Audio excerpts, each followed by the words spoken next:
Let's look at another example. We're going to look at a cubic function this time.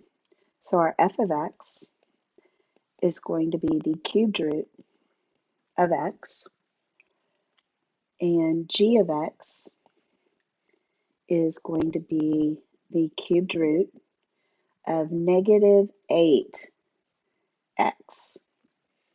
All right, so let's look at the changes that we have made. Remember that a negative is a separate transformation all by itself.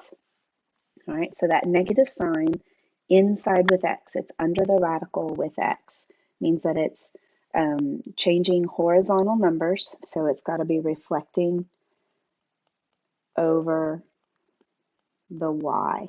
Whoops, over y. 8, again, inside with x, is going to be opposite of what you would normally think. So that's a horizontal shrink by 1/8. Remember that it's the reciprocal when we are inside with x.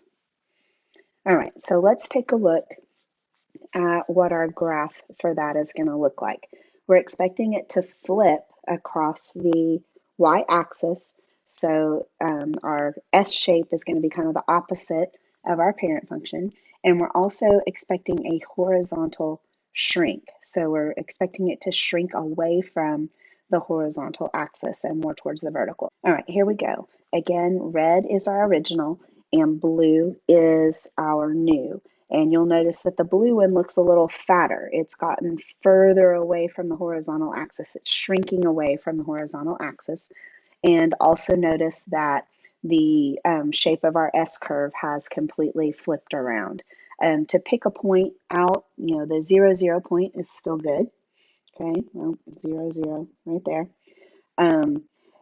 A point that used to be here on the graph at 1, 1 has now moved to -1, 2. So that's because of the shrink away from the horizontal axis. And I know that I'm still going through point 0, 0. I didn't move my center point because I haven't translated up, down, left, or right. And I was able to pick out that point -1, 2, and we'd have kind of an opposite point here. If you just wanted to be a little more accurate with your graph, you could put those points on there.